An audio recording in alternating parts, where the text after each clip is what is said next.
ರಾಷ್ಟ್ರೀಯ ಜನತಾ ದಳದ ಅಧ್ಯಕ್ಷ ಲಾಲು ಪ್ರಸಾದ್ ಯಾದವ್ ಆರೋಗ್ಯದಲ್ಲಿ ಚೇತರಿಕೆ ಕಂಡುಬರುತ್ತಿದೆ. ಈ ಕುರಿತಂತೆ ಅವರ ಪುತ್ರಿ ಮೀಸಾ ಭಾರತಿ ಮಾಹಿತಿ ನೀಡಿದ್ದು, ಇದೇ ವೇಳೆ ತಂದೆಯ ಆರೋಗ್ಯದ ಬಗ್ಗೆ ವದಂತಿಗಳನ್ನು ಹರಡದಂತೆ ಮನವಿ ಮಾಡಿಕೊಂಡಿದ್ದಾರೆ. ಈ ಕುರಿತು ಮೀಸಾ ಭಾರತಿ ಅವರು ಆಸ್ಪತ್ರೆಯಲ್ಲಿ ಲಾಲು ಅವರು ಚೇತರಿಸಿಕೊಳ್ಳುತ್ತಿರುವ ಫೋಟೋಗಳನ್ನು ಹಂಚಿಕೊಂಡಿದ್ದು, ತನ್ನ ತಂದೆಯ ಆರೋಗ್ಯ ಸ್ಥಿತಿ ಉತ್ತಮವಾಗಿದೆ. ಅವರು ಈಗ ಯಾರೊಬ್ಬರ ಬೆಂಬಲದೊಂದಿಗೆ ಕುಳಿತುಕೊಳ್ಳುವಷ್ಟು ಸಾಮರ್ಥ್ಯ ಹೊಂದಿದ್ದಾರೆ. ಚಿಂತಿಸಬೇಡಿ, ಅವರು ಚಿಕಿತ್ಸೆ ಪಡೆಯುತ್ತಿದ್ದು ಶೀಘ್ರವಾಗಿ ಚೇತರಿಸಿಕೊಳ್ಳಲು ಎಲ್ಲರೂ ಪ್ರಾರ್ಥಿಸಿ ಎಂದು ಟ್ವಿಟರ್ನಲ್ಲಿ ಬರೆದಿದ್ದಾರೆ. ಜುಲೈ 7ರಂದು ರಾತ್ರಿ ಪಾಟ್ನಾ ಆಸ್ಪತ್ರೆಯಿಂದ ಏರ್ಲಿಫ್ಟ್ ಮೂಲಕ ಲಾಲು ಅವರನ್ನು ದೆಹಲಿಯ all India institute of medical ಸೈನ್ಸ್ಗೆ ದಾಖಲಿಸಲಾಗಿತ್ತು.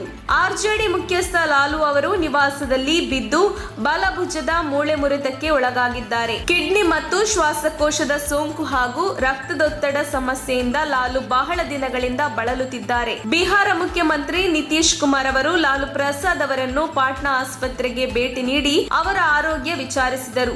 ಇದರ ಜೊತೆಗೆ ಪ್ರಧಾನಿ ನರೇಂದ್ರ ಮೋದಿ, ರಕ್ಷಣಾ ಸಚಿವ ರಾಜನಾಥ್ ಸಿಂಗ್, ಕಾಂಗ್ರೆಸ್ ನಾಯಕರಾದ ಸೋನಿಯಾ ಗಾಂಧಿ ಮತ್ತು ರಾಹುಲ್ ಗಾಂಧಿ ಕೂಡ ಲಾಲು ಅವರ ಆರೋಗ್ಯ ಸ್ಥಿತಿಯ ಬಗ್ಗೆ ವಿಚಾರಿಸಿದ್ದಾರೆ.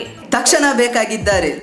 ತುಮಕೂರಿನ ಹೆಸರಾಂತ ಕಂಪನಿಯಲ್ಲಿ ಗುತ್ತಿಗೆ ಕಾರ್ಮಿಕರಾಗಿ ಕೆಲಸ ಮಾಡಲು ಯುವಕರು ಮತ್ತು ಯುವತಿಯರು ಬೇಕಾಗಿದ್ದಾರೆ. ಲೋಡಿಂಗ್ ಮತ್ತು ಅನ್ಲೋಡಿಂಗ್ ಕೆಲಸ ಮಾಡುವವರು ಬೇಕಾಗಿದ್ದಾರೆ.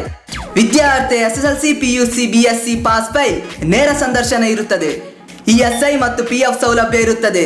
ಆಸಕ್ತರು ಕೂಡಲೇ ಸಂಪರ್ಕಿಸಿ. Naveen GL, phone number 9743103968.